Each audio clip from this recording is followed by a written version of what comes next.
এই যে আমাদের এই যে জল টেনে এসছে, আজকের এই সকালেও বৃষ্টি হয়েছিল, জল টেনে এসছে। ওই যে রাস্তার থেকে রাস্তাটা দেখা যাচ্ছে, এখন জল নেমে গেছে। তো আমাদের এই রাস্তায় এখনও, আমাদের সামনের রাস্তাটায় এত জল আছে, ঠিক আছে। এই যে ওই পাশে, এই পাশের গলিতে এই রাস্তায়ও আছে, আমাদের এই সামনে এই পাশে জল আছে।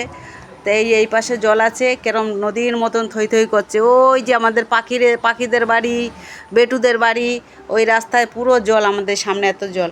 তো আজকে সকালবেলা ভাবলাম কি রান্না করছি, বাজারেও যাওয়ার ইচ্ছে হচ্ছে না এই জলের মধ্যে, তাই মাছালা এসেছিলো, আজকের এই মাছ রাখলাম। এই এক্ষুনি মাছালার থেকে এই মাছ রান্না, মাছের ঝাল করব। মাছ রেখেছি, তো এই মাছ কাটার জন্য বটি লাগে না, এই যে ছুরি দিয়ে এরম করে উঠে যায়। উঠে গেলে এই ল্যাসটার সামান্য, এই ল্যাসটা একটুখানি ছাড়িয়ে নিলাম, আর এখান থেকে গলার থেকে এই ফুলটাকে ছাড়িয়ে নেব, ব্যাস তাহলেই হয়ে যাবে। একটু টিপলেই এদিক থেকেই বেরিয়ে যায়, পেট কাটতে লাগে না, কেন এই মাছ ভাজার সময় না পেট পুরো কাটা ছাড়িয়ে যায়। তো এই মাছ কাটা এই খুবই শখ, কেটে নিলেই হয়ে গেল। এর সঙ্গে আমার কি কি লাগবে তাই সেটা পরে দেখাচ্ছি। তবে এটা এটা কী মাছকে বলবেন, এটা কী মাছ, ঠিক আছে। এই যে মাছটা দেখুন, যদি এর কোনো অন্য নাম থাকে বলবেন, আমরা মরলা মাছ বলি। এটা দেখতে কিন্তু আমোদি মাছের মতন, কিন্তু এটা আমোদি মাছ নয়, খুব দেখতে সুন্দর। এটা তাহলে কমেন্ট করে জানাবেন, আমার কমেন্ট বক্সেতে জানিয়ে দেবেন এটা কি নাম, কে কী নামে ডাকেন এই মাছটার নাম। এই যে মাছটা খুব সুন্দর দেখতে, সাদা। আর এই মাছটা না রাত্রেবেলা যদি আনা হয় না, তাহলে দেখা যায় খুব সুন্দর, এর মধ্যে একটা জিল্লা মারে আলো অন্ধকারে। হ্যাঁ, অন্ধকারে এই মাছটার একটা খুব সুন্দর একটা জিল্লা আসে। এটা দিয়ে মাছের পাতুরি করতে এই লাগবে আলু, পেঁয়াজ, টমেটো, কাঁচা লঙ্কা, রসুন, আর এই সর্ষে ভিজানো আছে। সর্ষে আর কাঁচা লঙ্কা রসুন মিক্সচার হবে, আর পেঁয়াজ তারপর রান্নার সময় দেখাবো। এই মাছের যে একটা গ্লেজ আছে, মাছটা দেখলেই বোঝা যায়, তাই না, কত সুন্দর গ্লেজ। তার যে আবার একটু এর গায়ে আবার তেল আছে, সেটা কি করে বোঝা যায়? এই মাছ যখন আমি উগড়িয়েছি, ধুয়েছি, এই যে দেখে কাছের থেকে দেখে কত সুন্দর তেল। এই যে এগুলি সব তেলে যে মিলে যাচ্ছে, দেখেছো? এই তেল, এই গ্লেজ এবং তেল, খেতেও তেমন মজা আছে। মাছ ধোয়া হয়ে গেছে, দিয়ে এবারে মাছটাকে একটু ভেজে নেব হালকা করে। তাই ওদিকে কড়াই গরম দিয়েছি।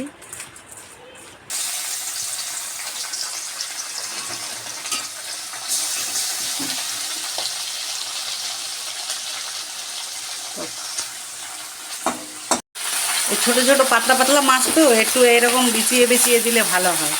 এরকম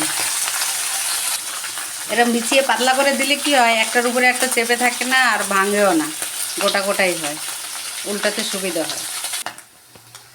এই যে এগুলি হয়ে গেছে, এবার এটা নামিয়ে দেবো, আর আরেকবার দেওয়ার আছে, এটা দেব। এই মাছ ভাজা হয়ে গেছে আমার, এবারে জিরে দেব,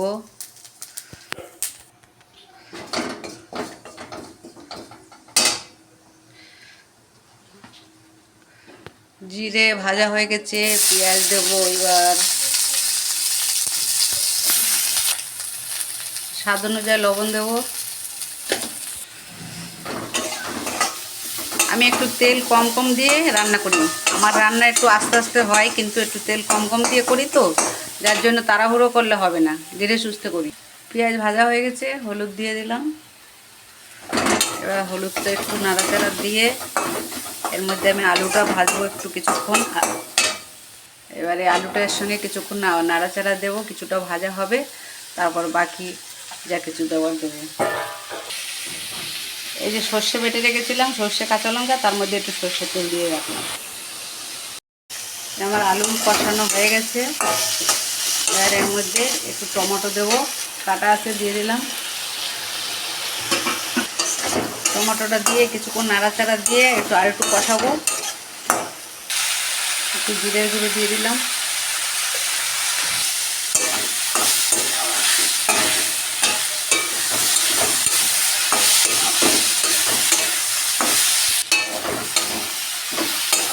হয়ে গেছে আমার কষানো। এবার আমি এই যে সর্ষে লঙ্কা যেটা বেটে রেখেছিলাম, এই সর্ষে লঙ্কা বাটাটা দিয়ে দিচ্ছি। এর মধ্যে সামান্য একটু হলুদ দিয়েছিলাম, আর হলুদ তো আগেই দিয়েছিলাম আলু কষানোর সময়। সর্ষের লঙ্কাটা দেওয়া হয়েছে, আর এটা দিয়ে বেশিক্ষণ কষাবো না।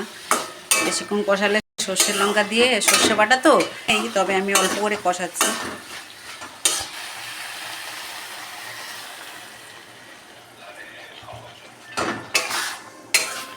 মাখা মাখা ঝোল করবো, বেশি ঝোল করবো না, কেন ছোটো মাছ তো। আর একটু ঝোল দেবো, সেদ্ধ হওয়ার পরে শুধু এরকম মাখা মাখা থাকবে, গায়ে মাখা মাখা। এই ফাইনাল আমি জল দিয়ে দিলাম। এবার এটা একটু ফুটে উঠবে, তারপর মাছটা ছেড়ে দেবো। মাছটা ছেড়ে দেওয়ার পরে, মাছটা দেওয়ার পর আরেকটু ফুটবে, আলুটা সেদ্ধ হওয়ার অপেক্ষা, ব্যাস। এই যে আমার ঝোল হয়ে গেছে, এবারে আমি মাছ দিলেই হয়ে যায়। আলু সেদ্ধ হয়ে গেছে, আর একটু নরম হবে তো। এবার মাছ দেবো, আর একটু ফুটবে, ততক্ষণে সব সিদ্ধ হবে। এই মাছ দিয়ে দিয়েছি, এবার মাছটা আবার একটু ঝোল টানবে, একদম গায়ে মাখা মাখা হয়ে যাবে। কি সুন্দর হয়েছে দেখ। রেডি। এই যে মাছের তরকারি আমার রেডি, মাছের ঝাল, গাংমরলার মাছ আমার ঝাল রেডি। হ্যাঁ, এবার খেলেই হয়, খাওয়ার অপেক্ষা আমরা। সেই সকালবেলা বললাম না বৃষ্টি বৃষ্টি, আর বাজারে যেতে পারিনি, আর এই বৃষ্টি আর এখনও পর্যন্ত থামেনি। মাঝখানে একটুখানি থেমেছিল, আমার রান্না করার সুযোগ দিয়েছিল। আমার রান্নাও শেষ, আবার বৃষ্টি শুরু হয়েছে। দেখুন, আমার রান্না শেষ, এবার খেতে যাচ্ছি, আর এদিকে বৃষ্টি শুরু হয়েছে। এই যে মরলা মাছের ঝাল দিয়ে এবার খেতে বসেছি, এবার খাবো। মরলা মাছের ঝালটা কেমন হয়েছে? খেতে দাও, তারপরে বলে দেবো। খেয়ে দেখো তো কেমন হয়েছে, বন্ধুরা করে খাবে। একটা মাছ খাও আগে, তাও ঝোলটা খাও, একটু চেখে দেখো। ভালো হয়েছে, অনেক ভালো, টেস্টি হয়েছে। হ্যাঁ। সর্ষে বাটা ঝাল ঝাল, নোনতা নোনতা। কি তরকারি টেস্টি হয়েছে? এত টেস্টি হয়েছে, আরও আমি একবার খেয়েছি, আরও খাচ্ছি, আরও ভাত নিচ্ছি। এত খবর খাই না, আজকে অনেকটা খাচ্ছি। কতটা দেখছো? হ্যাঁ, বেশি করে খাও। আমিও একটু মাছের ঝাল টাল হলে ভালো খাই, একটু ঝাল হোক ব্যাস, অল্প তরকারি হলে আমার ভালো লাগে। হ্যাঁ, একটু ঝোল দে, একটু মাছ দে। দেখি অনেক মাছ দিয়েছে কি, tasty মাছ লাগছে। দিয়েছে, অনেকটাই মাছ দে, মাছ দে। হ্যাঁ। হয়েছে। তুই মাছ নিয়েছিস? আচ্ছা, এই যে আমিও মাছ নিয়েছি। এত টেস্টি হয়েছে, দেখো দেখো বন্ধুরা, কাণ্ড দেখো। ভাত তো দুবার করে নিয়ে খেলো, আবার ফের বলে কি একটু ঝোল দাও, চাকবো। হ্যাঁ, একটু মাখা মাখা তরকারি করেছি আমি, ঝোল বেশি করিনি, তবুও একটু ঝোল বেছে টেছে একটু বার করে দিলাম, তো চাকছি দেখো। অনেক টেস্টি হয়েছে সত্যি। আজকে আমি অনেক ভাত খেয়েছি, আমরা মাঝে সাঝে রান্না করবে, হুম, অনেক টেস্টি লাগছে। ঠিক আছে, রান্না করে দেবো। আর বেশি বেশি করে শেয়ার করবে, যাতে আরও উৎসাহ পাই, হ্যাঁ, রান্না করবার জন্য। আমি রান্না করলে কিন্তু ভালো লাগতো না, মা করেছে, তাই জন্য অনেক টেস্টি লেগেছে। ঠিক আছে, সবাই লাইক করে দেবে।